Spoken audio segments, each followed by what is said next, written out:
Hi everyone, and welcome to another episode of Small Talk. I'm Amy, this is my partner Maggie. Hello. Together we are ThinkerThemer, and this is the series where we chat about stuff. Yeah. We chat about our life stuff, we chat about some IAQs or infrequently asked questions that people now have sometimes left us. frequently asked Sometimes questions. frequently asked questions. Frequently asked questions. I don't know if they're frequent enough to qualify as Still. frequently asked questions. Okay. Like if we had a website that had frequently asked questions, would any of these questions be on there? No. Probably not. No, they get Probably addressed not. immediately and they're rarely repeated. Yes. They do. What have we been up to? This week we have been out and about again. We've been up in the big smoke in the city, and we went to a game day, which was a lot of fun. So sometimes we go to Maple University, Stella and Tarrant's game evening. So we went on Wednesday night to that, and we were able to play with some viewers and also play with Stella and Tarrant, and that was wonderful. It's always lovely to always nice. get to play games with the other people. Like beyond just, I mean, I love you, but it's nice to be able to lock down and not playing with you. Yeah, this is my sentiments exactly. Yeah. But also be taught new games, because often it's just us having to like learn everything and so nice. And a couple of the games that we're going to talk about today, we were playing that night, so that's a lot of fun. And what else? We are getting ready to go away for Christmas. So there's been a lot of like panic Christmas present buying and running around trying to like tie up all the loose ends before Christmas. Both of our work's been really busy. But yeah, we are heading up to Queensland, a different state. Hopefully. Yes. Which is where my mum is based. And so my sister also lives down here in Melbourne. So we'll all head up there and have Christmas there, which will be lovely and standard, which is nice after the last couple of years to try and do that. The only thing is that you do need to test negative for COVID in order to cross state lines. So that's probably quite 72 different. hours before you travel. Yeah, you have to get a proper test, not a test yourself test. Yeah, not like an at-home kit thing. Swab PCR test. Yeah. And then as long as you are cleared with that, you can go into a different state, which is, quite extreme. But there are states in Australia that actually have had very little COVID, and they're catching up with vaccination rates. But until then, we're kind of they're being careful. So we're trying to just isolate as much as possible for the last couple of weeks to make sure that we don't get exposed. We're both double vaccinated, which is good, but it's still obviously So we'd probably be okay if we did get it, hopefully. But the issue is just testing negative to get on the plane. Yes. So we're going to go into a little bit of hiding. So that's probably the last of our gaming social events before Christmas. Yeah, I would say so. Yeah, and then we'll go up to Queensland for a couple of weeks, which will be super lovely just to have that rest time, have some family time. That'll be really, really nice. So then if we do any filming from there, it'll be a completely different background and scenery. And some of the old videos, we have done Christmas videos before, last Christmas, where we are just sitting on the lounge room floor. It was in very my mum's hot, house. I remember, because we didn't. It was really hot. That's kind right. of closed everything. Right. And we had a light on us, and so it was quite hot, and we're just sweating, and we're on the floor, and very like. And my hair is getting increasingly more frizzy, and so there's that to look forward to. It's always fun. It's always an adventure. But we do like to film from different places, so that'll be fun. Maybe we'll try and do one from the beach or something, because Queensland's really well known for having beautiful beaches. So we will be hopefully getting some good weather. Yeah, fingers crossed. Often it's like it's either super hot and beautiful sunny, or there's like torrential rain. Tropical rain. Raining sideways. Yeah, it's much more humid there than it is here. But anyway. Remember going, your mom's pretty close to is it like a lake or a river? Yeah. And so it was like, one afternoon it's like, let's go for a lovely stroll along the river? Not lake. River? Yeah. And so we're like, it was really lovely. And then that magical hour hit where all the mosquitoes got out at the same time. It was in the span of like 5 minutes on the track on the way home. And we're like, and then we were just running along the river. And it was pretty awful. Yeah. It can get really, really humid. It was beautiful up until that point, and it was just, and then it started raining. And so it's very fickle. The weather can be very fickle. It can be, yes. But thankfully, Mum has air conditioning. Yes. We're going to be okay. Good. So, and we'll be taking lots of games, and we might even make a video about those games that we'll be packing. Ooh. We'll see if if we can get to it by the end of the year. But I do have some IAQs slash FAQs, but mostly IAQs to talk about today. Okay. So let's get into those. Now, couple of them throwbacks to last episode. So if you watched last episode, some of these topics might be familiar to you. Okay. But James said, Maggie, yes, just how many times have you actually thrown a game across the room? Because you seem to get so much joy talking about it. I think the reason I get so much joy talking about it is because I've never actually done it. So it's like I'm imagining in my mind, and it's probably better in my mind than if I actually throw a game physically. So a bit of context. It's just going to be like, oh, now the box is dented and there's stuff to pick up. And the reality I'm sure is going to be less exciting. This never happened to you because we've talked about it before, but I definitely fell for that. Do you want to have a game of pick up 52? Yeah. And you're like, yeah, sure. And then they throw the set of cards, the deck of cards up in the air. They all go go everywhere and like, pick up 52. Have fun. Yeah, I had someone in my life do that to me. I don't remember who that was. Probably because we're not friends anymore. I got introduced to it by you later on when you were just like in passing. Like we dropped some cards and like, oh, the old pick up 52. And I'm like, what? And so you explained the concept. But I was lucky enough that she didn't actually play that prank because you probably would have picked them up. I would have probably been cranky and not picked them up. Anyway, so the throwing you the pick game. up 52. So the answer is 0. Hold on. But I have to explain the context. I'm getting there. I'm getting there. Mm-hmm. So the last episode, if you missed it, we were talking about throwing a game as in losing a game on purpose. But Maggie was then getting very excited about the idea of throwing a game. And in the comment section, a lot of people are actually talking about physically throwing games. Well, I know that there's something very satisfying, and we often do the gesture of like, which is like turning the table flip, which you can even do in Tabletop Simulator. Yeah. So it must be a very common occurrence that happens. Hopefully no one, and we don't endorse here at ThinkerThemer, we do not endorse throwing games at each other or in general because it will probably destroy your game. Someone was talking about throwing Gloomhaven around. I'm like, don't do that. That sounds very messy. And heavy. I have had an accidental semi-flipping of a table because I went to do that, just the mock action, but I actually caught a little bit. There was a little bit of one of the player boards that was, and I think it might have been tapestry actually, where you have like, there's a lot of little pieces on top. Oh, no. And I kind of caught a little edge of it and it just kind of flipped. Not the whole table, but just like the player board with a lot of different bits on it. Was I winning and you were throwing them at me? Absolutely, very likely. That sounds statistically that sounds just like plausible. You. Yes. Yeah. Okay, James also asked, Maggie, what is your favorite game based solely on mechanics? And same for me with theme. I have to think about it for a second. I would say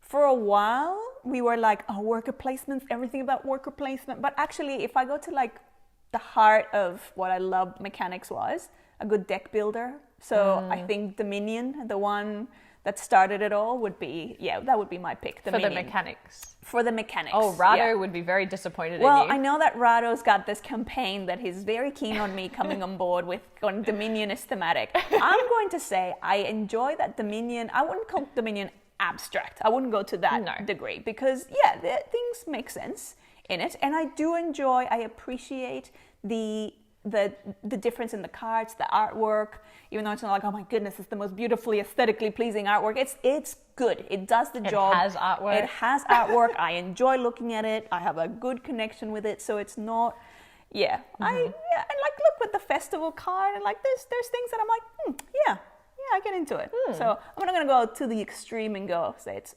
uber thematic, but it's also not completely athematic. Is that even a word? Athematic? Probably not. I am thinking about thematic games that I love, despite there not being particularly strong mechanics. And I'm really struggling, actually, thinking about it. What about just like a theme you like? Okay, so here's one. I did enjoy playing, and even though it's cooperative, I quite enjoy playing Stardew Valley with you. Yes. Because the theme is really cute. The game itself is really cute, and farming is cute, and fishing is cute. Is there anything there that is particularly mechanically interesting? No, not really. And when I was fishing, I was throwing a dice around trying to catch fish. So that, not at all the mechanics that I like. Yeah. But the theme was quite strong. Yeah. I thought the theme was strong with that one. Yeah. So yes. So I enjoyed that. I did enjoy. I agree. Yeah. I agree that the theme is strong. With that one, you do feel like you're playing the video game and you're in that. Yeah. Yes. So I enjoyed that one. In the valley. Despite the theme. Yeah. I mean the mechanics. Despite mechanics. Yeah, mechanically it's just straightforward. I'm not going to say it's bad mechanically. It's just straightforward. And I would say things like Honey Buzz is a game that is like not super complex mechanically. It's like quite a simple puzzle, even though you struggle with it. I really struggle with. I could not for the life of me figure out how like the little. But the theming and the components really bring it to life. Yes. And so and sometimes I really do enjoy like the aesthetic of a game. Another one is like Rococo. It's pretty simple in terms of like the resources that you're collecting, and then it's like basic order fulfillment. Yeah. But the actual board and all the components and like the context and the theme, that is what I would agree with that. That's what makes me excited about that game. Nothing particularly interesting mechanically. So yeah, there's a couple. Like, mechanically, it makes sense, straightforward. Yeah. Nothing super unique and wildly out there. Yeah, but I would say that there has to be, for me at least, some fundamentals of a solid game underneath the hood. Otherwise, a theme is really not going to save it for me. But, you know, with the exception of maybe Stardew Valley. Not to say that There's that's things going on in Stardew Valley. It's so not what I would normally enjoy. It's not a mechanical wonder. It's not like you go in it for the mechanics. But no, not really. But, and also I think there's a bit of like, because you love the theme so much and you were so excited to teach me, that there was a bit of like that halo effect. Yeah. The halo effect of you enjoying it. Yeah, it was oozing joy and happiness. You really were getting caught up in it. You really were. In my swirl. Is that the right word? Swirl of happiness? Swirl of happiness. I'm caught up in your swirl. It sounds like we're going into a void. Like a black hole. Sound good. Like a Bermuda Triangle. Against the tide. It's like, no. Okay, next question. Thank you, James, for those questions. Stephen says, actually, Stephen did not ask a question. Oh. Stephen and I were talking in the comments, and Stephen was talking about throwing out expansion boxes. Oh, yes. So we had this conversation that we never throw out expansion boxes, and we know a lot of people do for space reasons. Yes. And he was saying that he always gets rid of inserts, packs, you know, all the expansions away, but he said he makes sure to check the box thoroughly for any hidden cards and bonuses that come with the game. What? Yeah. And how many games come with hidden cards and bonuses? That's what I was like. Though? I was like, what? And do we need to turn our games inside out to look for these bonuses? I mean, okay, one thing that I will say, sometimes a card may slip. No. This is like Easter egg. Planted content. I'm now very curious. Please comment below. Tell us in the comments which games you have found an Easter egg component. was also like, maybe Steven is just getting a little bit excited and wants to find some bonus things and checks, but has never found any bonus things. So I replied back, and he said he has found 4 bonus things in games that he didn't know was there until he pulled it apart. What kind of things were they? Were they like a I imagine it's like a promo card or some little extra component. Oh no, I'm imagining I'm going to have a very, very busy weekend ahead checking apart like 300 plus boxes. Yeah, maybe give us some clues so we know where to start. Yeah, save us some time. But how fascinating. That is fascinating. Did not know that. I'd heard rumours of that happening, but I thought it was only like, you know, one-off games very rarely. But 4. I was very surprised by that. That is surprising. There you go. So that's not even a question. This is not even that's not even an infrequently asked question. It wasn't a question at all. Fact. Stephen's like, I didn't want you to talk about that. Sorry, Stephen. It's like, please shut up about it. Please stop talking about it. If anything, I want you to talk less about expansion boxes. Fair. Okay. Let's see. Martin says, yes. How many games or hours do you spend playing games a week? How many games do we play? Or how many hours do we spend playing them? And do we have a schedule like playing games every Thursday after dinner or something like that? Well, you would know the numbers more specifically because you're the one who tracks all the games. I would guesstimate that on any given week we would play at least 4 to 6 different games. Yeah, I would say and then multiple instances often of those games. Yeah. In terms of hours, that's really hard to... I think it varies a lot because when we have a big box review coming out, or we're working towards doing a big box review, we will play that game a lot, and generally speaking it will be out on the table, and so whenever we have spare time together, we're like, oh, let's play another game. And likewise, sometimes when we have like an episode of this coming out, we'll replay games that have been on our shelves for a little while just to refresh. So yeah, it's a bit up and down depending on how busy with work we are. I also find that with gaming, I often lose track of time. So I'm not necessarily good at knowing how many hours. It'd be like, I don't even know what time I sat down to start playing, but all of a sudden it's like 10:30 or 11 p.m. And so I think I would find it difficult to quantify a number of hours. But I would say easily it would be at least, I don't know, a good 10 plus hours? Yeah. Between the weekend and then evenings? Yeah, I would say so. If I looked on our BG stats, it would say that we play most often like on Fridays and Saturdays, I think. Oh, and Sundays. I think mostly weekend. Well, and now that things have opened up, like we go to the games night in the city every once a Wednesday a fortnight. Yeah, and we're seeing our regular game group as well, like once a week or every 2 weeks in an evening. But generally speaking, like after work, we're pretty tired. So even if we do see people, it's only one or two games.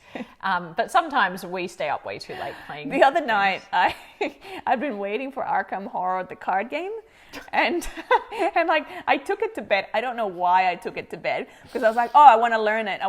And so I took the box to bed, even though I was going to learn it on my phone. I was going to watch some videos. And then it wasn't until the morning after I woke up and I was like, oh, we actually slept with the game. I woke up and there was Arkham Horror lying between us. So, and Maggie's not even the dog is allowed on the bed. Maggie's just holding the box and sleeping. So that happened. Or like pushing it between us. Like, yes. Only this cooperative game can come between us.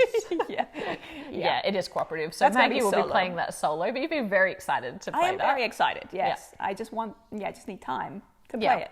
So what was the question about? Oh yeah, hours and schedule. Yeah. Yes. So no particular schedule. We just play. We try and not make this a job. We try as much as possible to play when we're excited about playing something. There's definitely a conscious effort to make sure that, So if it's like a Saturday morning and I want to sit down and unbox something and have a coffee and read a rule book, then I just try and do things when we feel like doing them. Yeah.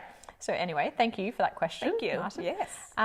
Bookmarks and bookshelves asks, at what point... Okay, this one is an FAQ. Okay. I have to say. Okay. And not all the time in the comments, but a lot of people ask. So this one's going on the website as one of the stock standards? Yeah, so it would be thinkerthemer.com FAQ. At what point do you think you will run out of games for small talk? Yeah, this one does happen more frequently. P.S. We don't actually have that URL, so don't look it up. But the short answer is, I don't think we'll ever run it. We actually do. ThinkerThemer.com goes to our YouTube page. Yeah, but there's no slash. Oh, there's no FAQs. No, there's no.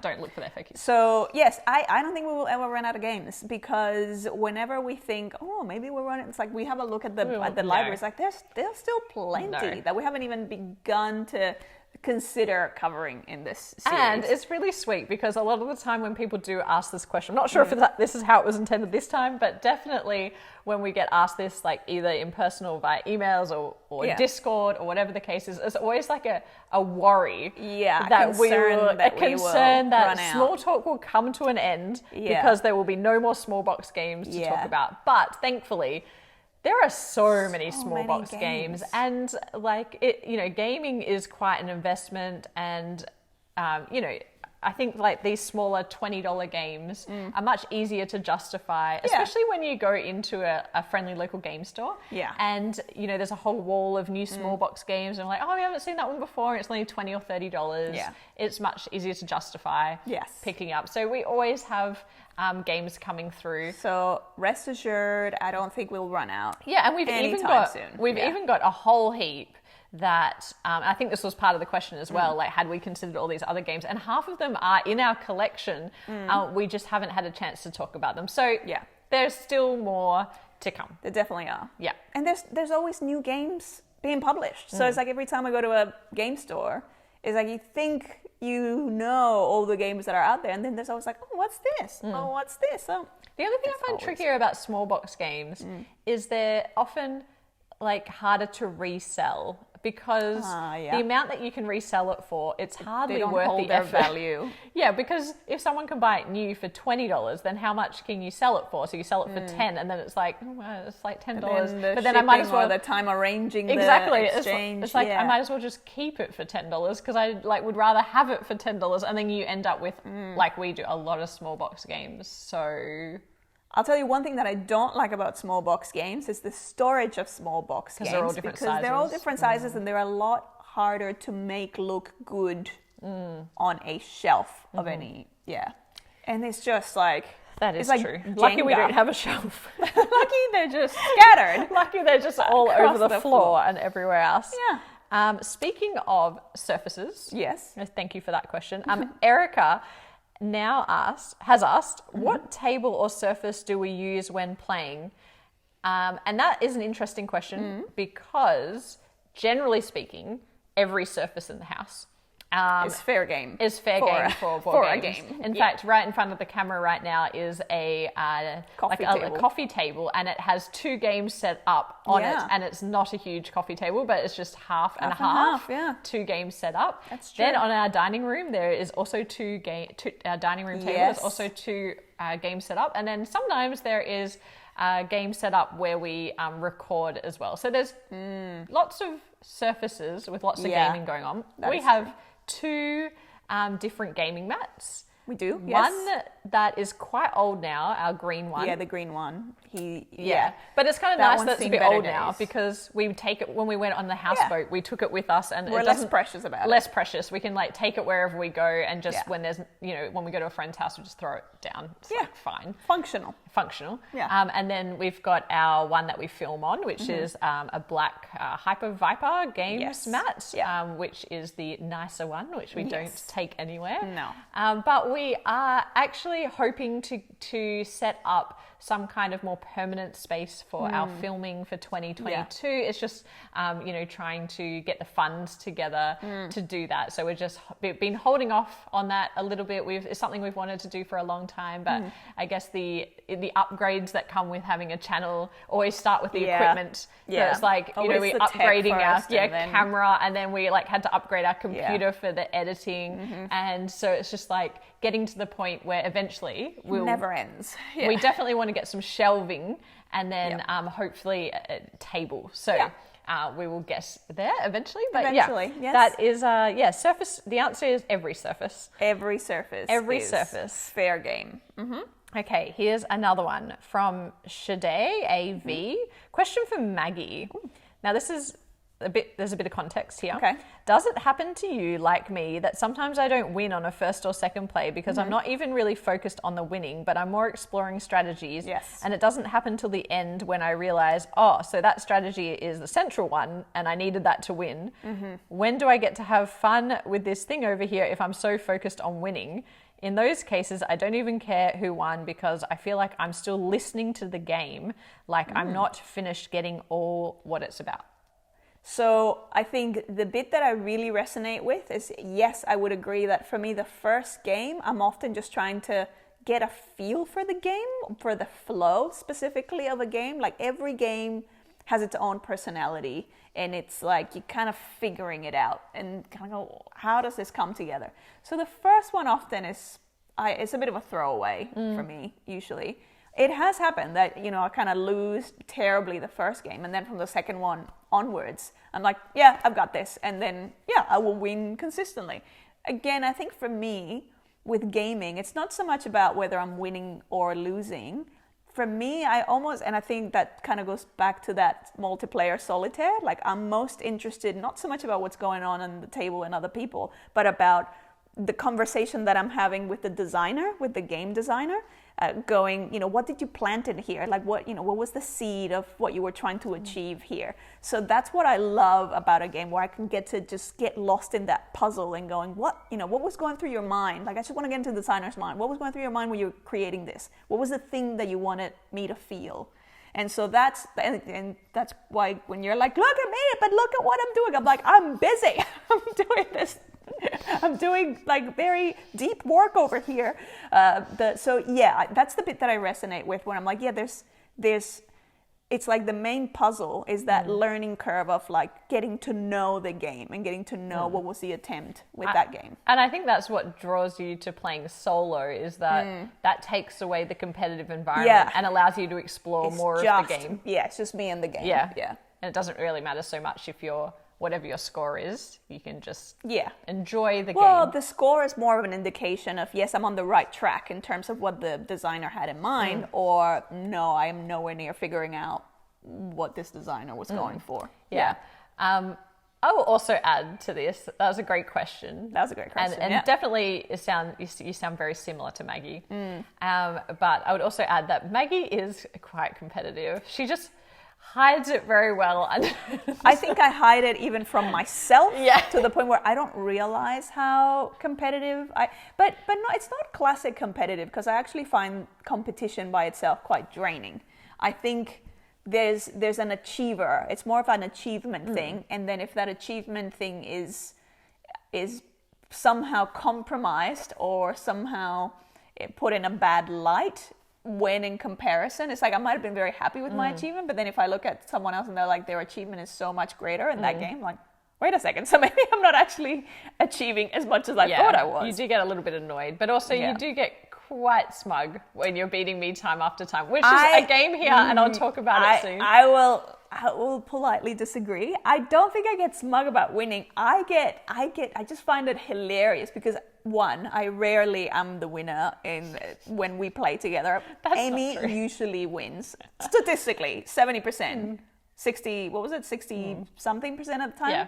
But close to 70. So. But then there's some games that I just.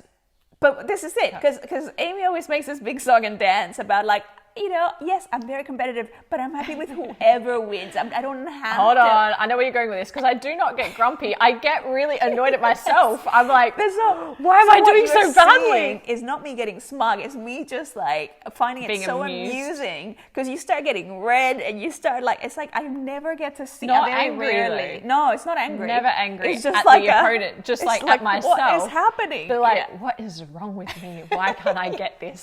So it's not smugness. Not like. It's just like I'm just amused by. I usually put my head on the table. The bizarre breakdown. The meltdown that's happening in front of my eyes. Yeah, that's what it is. Yeah, one of the games this week did actually do that to me. So we'll talk about that in a moment. So funny. Yeah, but that is all of the IAQs. So thank you so much for dropping those in the comments. If you have a question you'd like us to answer next episode, please drop that down in the comments below and we'll get to it as soon as we can. And before we get into the games, the one other thing that we'd love to mention is just if you enjoy our channel and you love what we do, we are trying to continue to make improvements to the channel in 2022. We're spending a lot of creative thinking time about the channel at the moment and kind of what to do moving forward. One way you can support the channel is to check out our merch. Yes, the merch. Yeah, so this week last week we launched our little merch store. It's very much our first attempt at merch. It's very much like a small range of things given all of the shipping crises that are going on in the world right now. But if you feel like that would be a way that you'd love to support the channel, we would love to see you in a ThinkerThemer t-shirt. Post it on the socials. We'd love to see you at a con wearing it, and we'd come up and say hi. And of course, thank you for supporting the channel. But anyway, let's get into some games. All right. So the first game off the gate is a two-player game, a two-player version of the Uwe Rosenberg game, Bohnanza. Which is one of my, like the regular Bohnanza game. It's one of my favorite games, even though it's just kind of mayhem, but I just love it so much. I love it too. The whole bean farming, you never, like as a topic, you never sort of think that it's going to be that fun. But then that whole, you've got all the different types of bean and, the stink bean and all of the, the cocoa bean and all of those.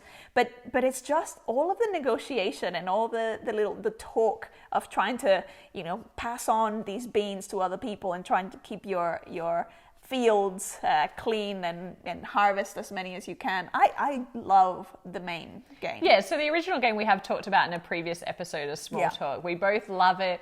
At the center of it, it's so wonderful because it's a very social game, much more than his other games, like Uwe Rosenberg's other games. Very different to his other games. Different, yes.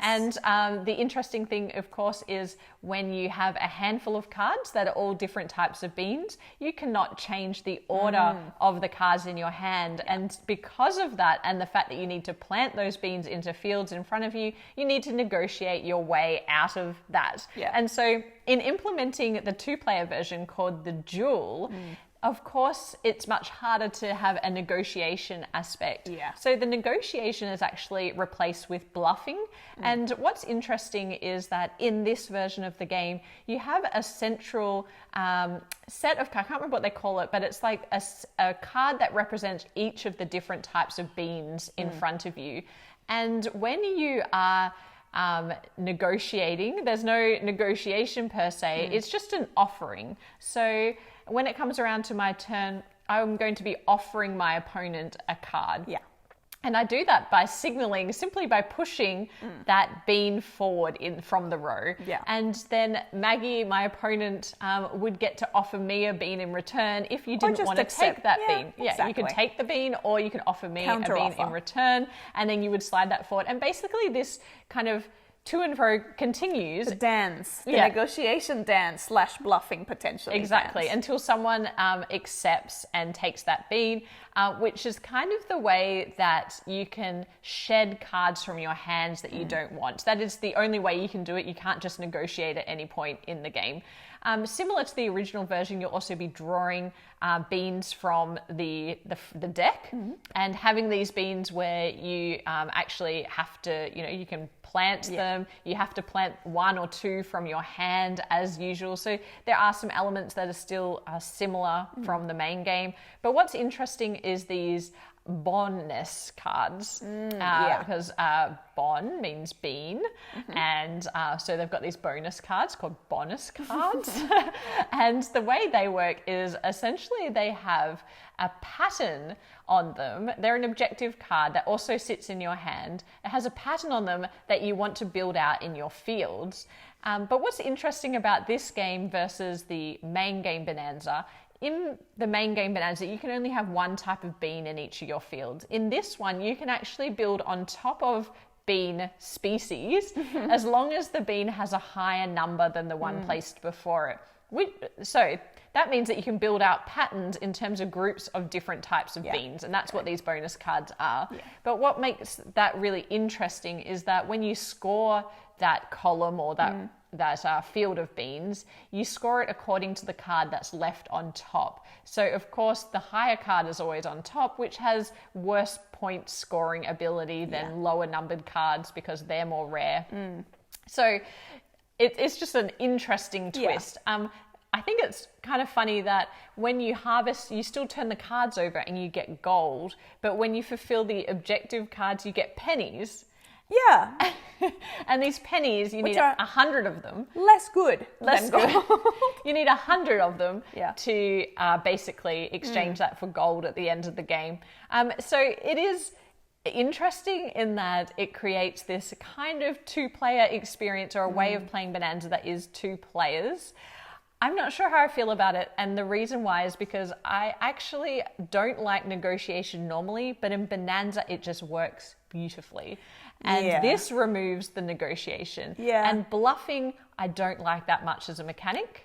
I'm gonna agree with that. I think for me, it's like, it was almost like, when you're watching something that is sort of reminding you of something else, but it's not that something else, that was sort of the experience. It's like, I enjoyed being able to try something that was a 2-player adaptation, reimagining of something that I really enjoy, but it still felt like it's not the thing. I felt feels like not quite right. No, it's like it's got elements of it, but it's kind of like I think you do lose that negotiation And you also, because it's only the two of you, yes, it's replaced with the bluffing, but I feel like then the options feel way more limited than when you have a whole, table of people and you're, wheeling and dealing.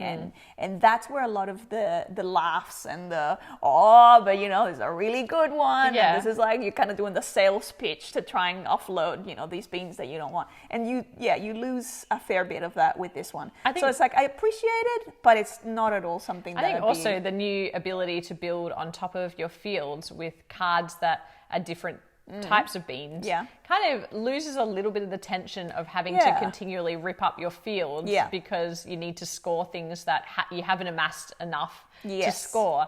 And so it kind of loses a little bit of the tension in the game there. I know a lot of people actually really enjoy Bohnanza the Duel. Yeah, it's not a bad game. No. It's just comparing it to how much I love the so it's setting a very high bar with the main game. Also, it's not the case that we are unable to get lots of people around the table for a game. Like a lot of people, they love this game maybe because it's too hard to get a bigger group together, and so this gives them the Bohnanza that they want to play. But for us, I can't see a reason to get this out over a different two-player game for us. And if I wanted to play Bohnanza, I'd be getting Bohnanza out. I agree. And then the bonus cards, the bonus cards, I found that they were really, I don't know if maybe that's just not how my brain works, but I found that they were very hard work.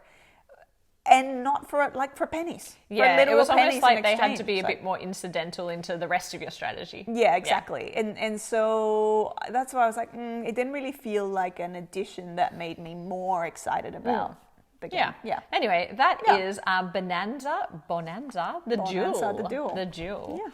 So the next game is The Fox in the Forest. The Fox in the Forest. It's a very cute little trick-taking game for two players, which is often rare. You don't often see trick-taking games that for two. I don't actually even know what the theme of this is meant to be, because it is just trick-taking. I do enjoy the artwork on some of the cards. Some of the cards don't have anything. It's just the numbers.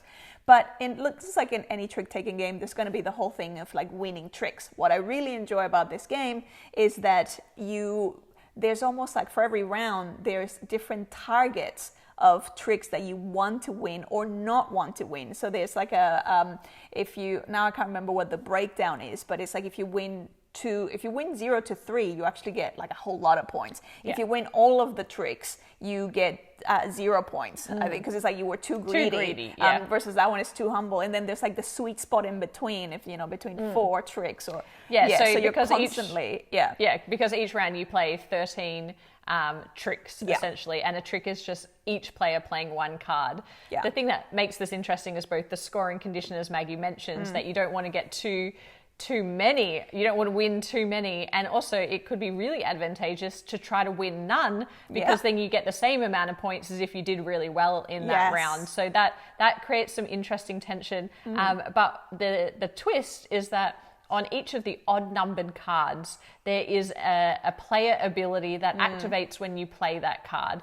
And it doesn't take long. Across the 4 suits, you will work out that 1s do a particular action, 5s do a particular action, and it really changes the game state, because interestingly in this game, you lead with a suit, but there is also a trump suit. So when you're playing tricks, you can still win with a trump suit above the lead suit, and there is a card that allows you to manipulate the trump suit. So there's all these dynamics going on, and you're playing I would say that the actions are really interesting and they're not overwhelming. So sometimes you get a card game and it has like, powers that you can play, and like you have to read it every time. Breaks everything, and then everything is but now this happens and that. Like this is very simple. Or also like that you need to read it every time. This one I found that very quickly. We've learnt what the different numbers mean, and it's really fast. It's a super fast, smooth playing game, and it's hilarious because the thing that's so hilarious about this game is I'm terrible This was one of those games where it was cracking me up to see how red you were getting, how you were like, why am I not getting this? Why am I struggling with this so much? I just don't know. Every time I would end up with too many tricks or not enough tricks, or it was just always end badly. Even I knew the strategy too. That's what frustrates me. It's like, did you though? It frustrates me when I'm like, I know what I need to do, but it's not coming true.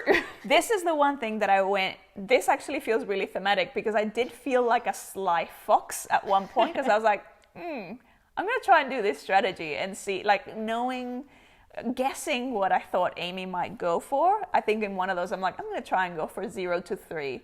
And like I could see there was a very clear change in energy where you were like, yeah, I'm winning so many tricks, and then oh no, it was almost like when you've overcommitted, you're going downhill and you're like, I can't slow down.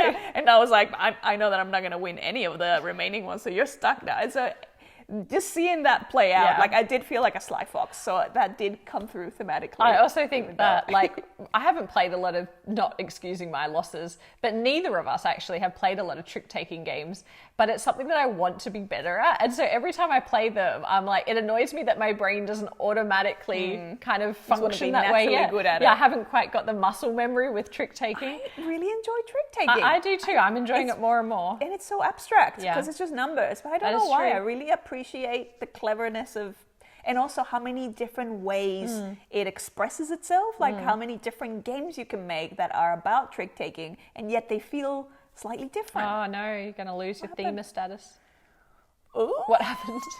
I thought you'd broken something. No, I was like, oh, you broke the box. Is it because you're not winning as much with this one? It's like, oh no. Oh no. Threw it across the room.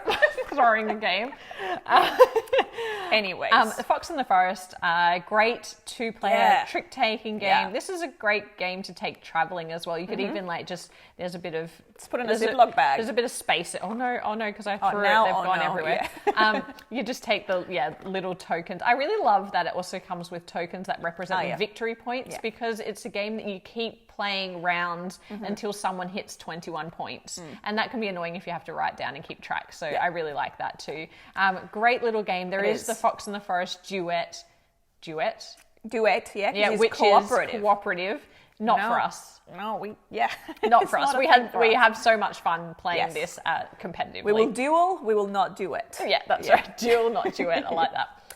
So that is the Fox in the Forest. And on the topic of trick-taking, one of the games, the first game that we actually played this game with Stella and Tarrant and some other friends at our little game night last week.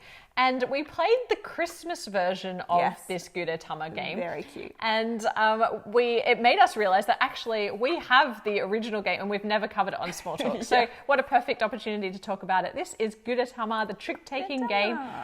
Far less complex than the Fox and the Forest, even though that's not complex. This is a fairly simple game.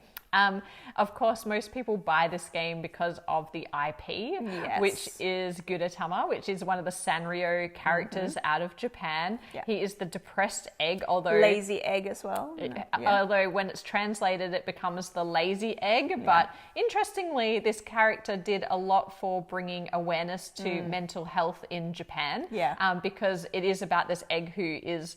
in a kind of funny way, like depressed, but also, low motivation, finds it very difficult to get out of bed, and it's like, but it's like also often things are disappointing. But it's done in a very sort of compassionate and kind of cutesy way. And I think when mental health, has been really taboo, not just in Japan, but like everywhere, it kind of, he has started a conversation, which is really lovely. But it is, I think, usually translated as the lazy egg. And in this game, you are trying not to win the final trick. That is the goal of the game, is not to win the final trick. So you're going to be dealt, I believe it's 7 cards at the beginning of each round.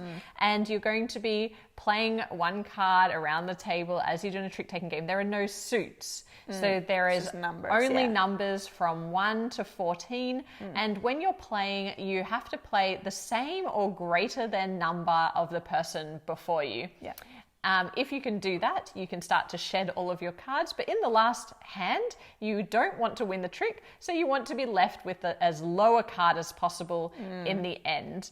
And that becomes increasingly difficult. The great thing about it is because you're having to play the same or greater number, if you can't do that, then you have to offload your lowest number card. That's right. And so that's how you end up getting forced, or like you kind of flush out the low cards around the table as the subsequent rounds go on. Yes, sorry, your lowest card in your hand. In your whole hand. Yeah. So that's why you often wouldn't end with a 1, because if there's a number that you can't play, you have to play your 1. And the 1 card is really interesting because if you manage to play the 1 in your in the last trick, obviously that means that you're not going to lose by winning, by playing the 1. But when you do play a 1, everybody has to keep their remaining card as points. Yeah. And that's interesting because normally at that last trick, whoever is the person who wins the trick, so say you have a 10, that's your lowest card, and you play it and you win the trick, you keep that 10, it sits in front of you, it's removed from the game, but now it's 10 points in front of you. And that's negative. That's negative. Yeah, you don't want to have, you don't want to be, I can't remember what the number is, but you don't want to be. 21 as well? I think so. Anyways, you don't want to be the one that gets to that point value first. Because so it's one of those games where it's like, all win but one person. There's one loser. There's one loser and everybody else gets to laugh at them. The loser was me when we played with Maggie. With Stella, Tarrant, and everyone else at the table. It's like, of course, that's fine. Yeah, that's fine. I enjoyed the cards. The cards are really cute. Really cute. Both the base version, the normal version, and the Christmas version are both really, really cute. They're also, when you play a 14 card, the other interesting thing is that you have to pick the person who's going to lead the next trick, rather than take it yourself. So that was an interesting little twist as well. I actually really enjoyed this game. I think it's like quite luck heavy, depending on the cards that you get given. And that was one of those, like, we had a fairly big table, and the person that kept winning a lot of the tricks was quite far away from me, and they kept picking the person to their right, which was the person that was to my left. So it meant that every single round I was always towards the end of the round, and so I was always having to flush out. By the time it reached me, all the cards had gone up and up and up, and I was having to flush out all my low cards, which then meant that I would get stuck. So it's kind of like a really light filler game that you bring out, and particularly for people like Gudetama. This is entirely an artwork thing for me.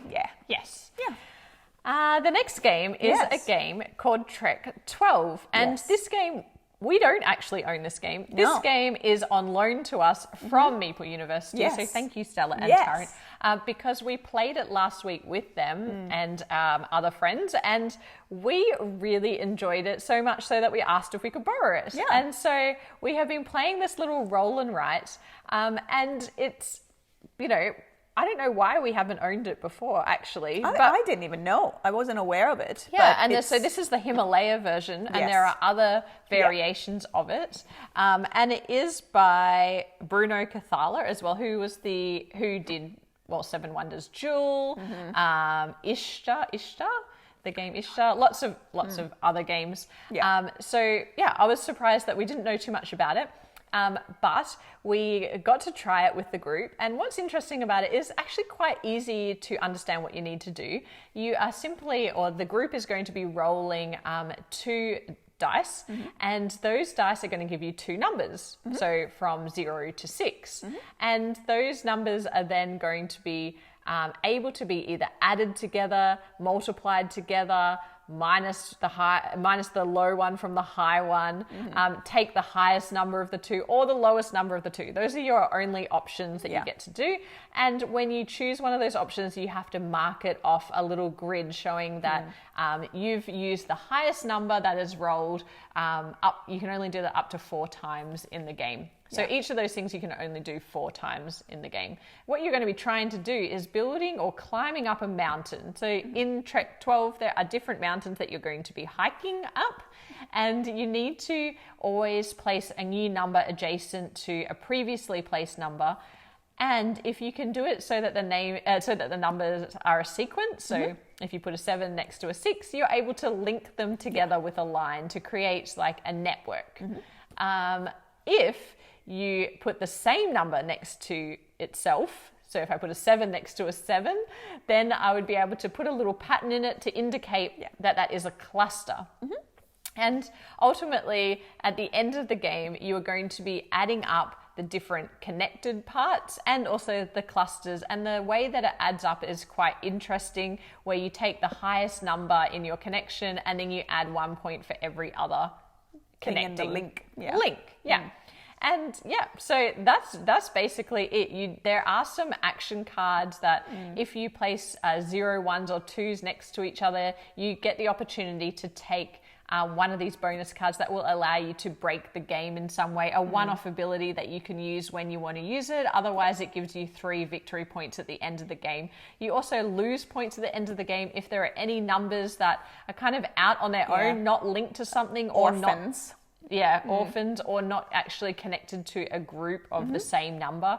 But I think it's really interesting. I think the thing that I like about it is that one part of the board, that corner where you were trying to work out how to use the 2 dice. Yeah, because that limited number of times that you can use any one of those features. So going with the highest number, lowest number, adding the 2 numbers together, subtracting them or multiplying them. That becomes really tricky because you can go bust as well, as in the maximum number that you can ever put is a 12. In any given ring, and there are some rings depending on the map that you're using, because there's a variation of different maps and with different difficulties. Some of them will have a ring that only allow you to go a maximum of 6. So you might, particularly towards the end of the game, you might end up getting to the point where it's like you didn't use your multiplication ability, and now you're forced to use that, and now you might be going bust, or you might end up getting kind of crazy numbers that you can't use. So yeah, I am very, very bad at this game. I am hilariously bad. I do appreciate, I like the artwork, so the actual skinning of the game and the aesthetic I enjoy. It does feel, I don't really get throughout the game, you don't, with a lot of roll and rides, it's about like that satisfying comboing of things. I don't really get that with this, because this is more about that networking, planning sequences, or planning the same numbers to be in clusters. And so I find that's something that I kind of miss. I get that that's not really what this is. It reminds me a lot of On Tour, because it's On Tour, you're also trying to do, but you have a lot more freedom in On Tour in terms of where you put the numbers from memory. Yeah, it's like efficient networking kind of ish. But this felt like On Tour, was very, like, I found it very, very difficult. This I found a lot easier to get into, and we had even people around the table who are not gamers, and they struggle a little bit to get it, and then they're like, yep, okay, with it, and they got it. So it's actually relatively newbie friendly as well. Yeah, and then we've played it just 2 players, of course, because we borrowed it. And it's really fast as well. Yes. At 2 players, it's super quick, because you're just rolling 2 dice. And I realized that I said the dice are 0 to 6, and my whole time while you've been talking, I've been thinking, that is not possible. That's 7 numbers. No. Oh, yes, because there's a 0, there's a 2, I think the dice are actually different to each other. Oh. Yeah. Yeah, because now I'm thinking... Which is why you can't get 0 times 0. I don't think... Oh, you can, actually. Yeah, you can. Okay. All right, I need to open the box. The other thing is, like, this totally inspired me, because Stella is amazing and just laminates everything. Yes. And we never do. And I know a lot of you do, because you always, like...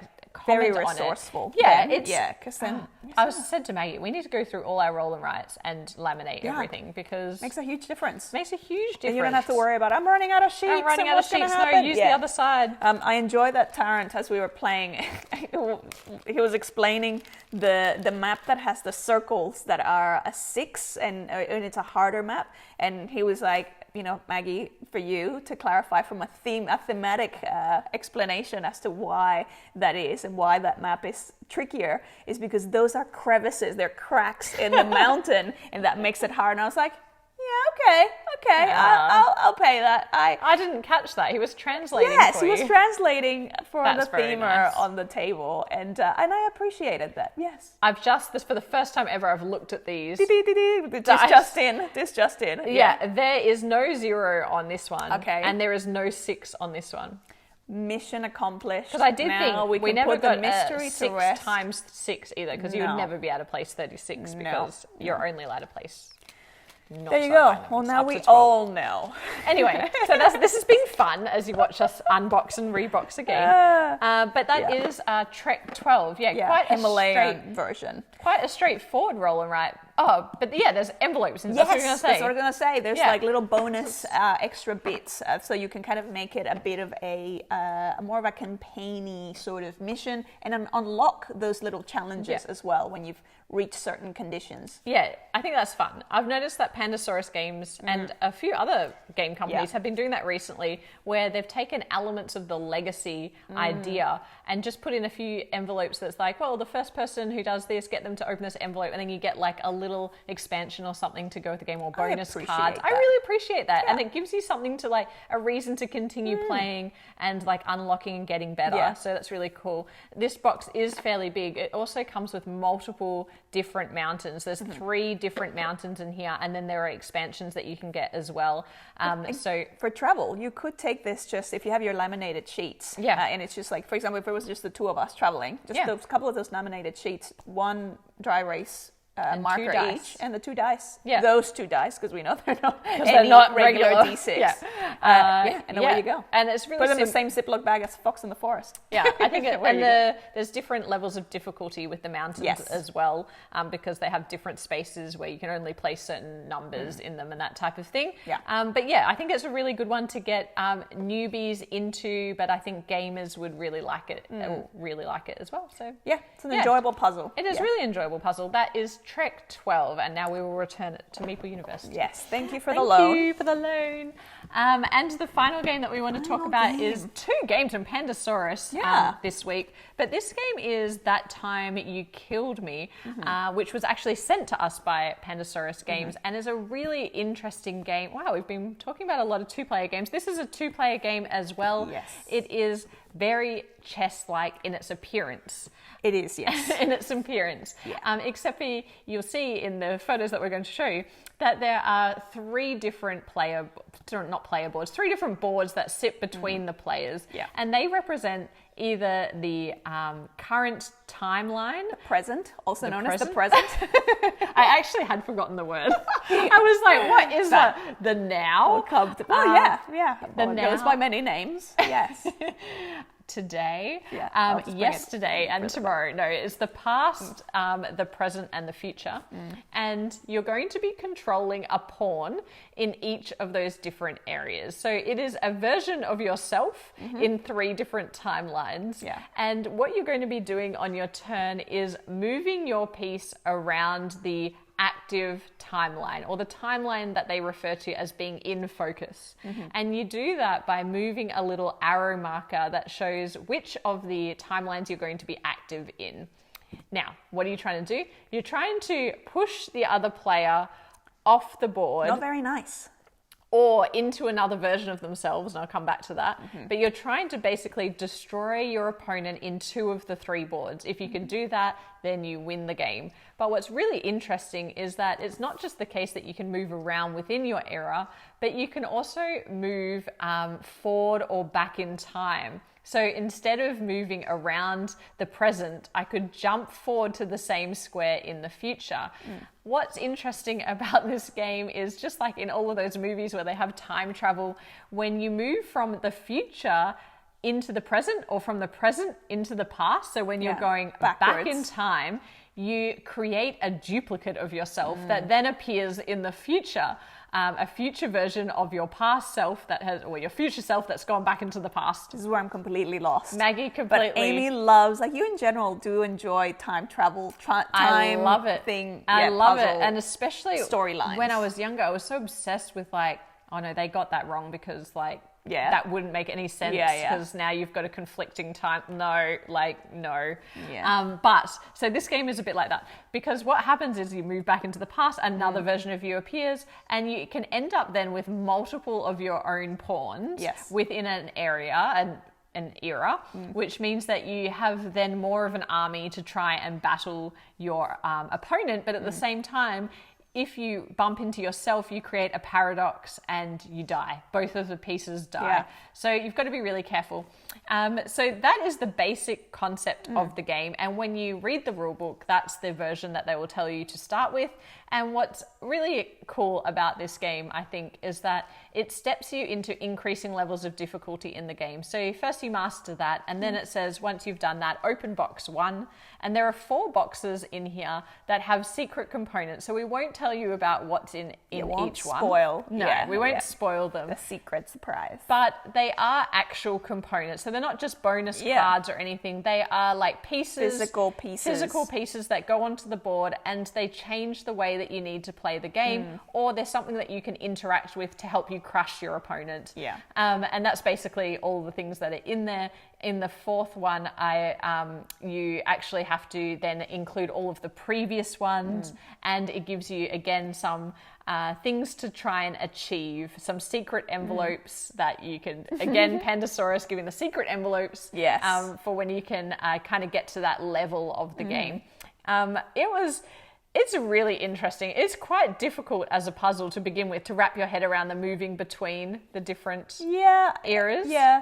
I mean, for me, it's just like, obviously it's very abstract. It's very chess-like in a way. You know, you're kind of moving the pawn around and trying to attack your opponent. So usually that's not really my thing. I think I actually enjoyed it the most with some of those extra modules because of the way that they've integrated thematically, the way that they've integrated those little modules and how those things how they interact with that world, and the flow and effect with the different eras of, you know, if you do something in a previous era, then those things that are introduced act differently in the other era. So I thought that was really cool. Overall, though, too abstract. Very abstract for me. So it's not really something you need to love abstract games to love this game. Yeah. For me, interestingly, it's like there are layers to it, and then I kind of like, I enjoyed the layers, I enjoyed exploring them, but when I play an abstract game, I do like it to be relatively straightforward. Yeah, maybe. And so there's like a little bit of setup, and there's a little bit of like, what do I add in now, and what do I take out, and that kind of thing. I prefer it to be a little simpler, because when I play an abstract, it's like, they're usually games that I remember the rules to, and so I can just grab it off the shelf and play it. This had a little bit more complexity than that, and I know that I would struggle to get this to the table with Maggie, because it is quite abstract. I will not be going to abstract land. Yeah. So I think like this one probably is not one for us because of the types of gamers we are, because of like when we play a 2-player game, it needs to suit both of us. Yeah. Otherwise it needs to be like at the far abstract end. But I really appreciate what they did. One thing I really love about this game, and I found this in The Loop as well, that whoever is writing their rule books, so good, so funny. Yeah. Like, especially this one. I just found it so funny. Like, it's a very abstract game, but in the description of crushing your opponents and all the things that you can do, really, really witty writing. I really, really liked that. So that is That Time You Killed Me. I think actually, I love the title, like, because it's kind of like, it is kind of funny. That time you killed me. You killed me. Yeah. So Pandasaurus this week, probably a win with Trek12, which we probably will purchase our own copy of. And then That Time You Kill Me, we'll probably move on from our collection. Yeah, that's more for someone who's into like pure abstract, and that sort of like, and it's essentially like you're playing an abstract level, like an abstract game at 3 levels.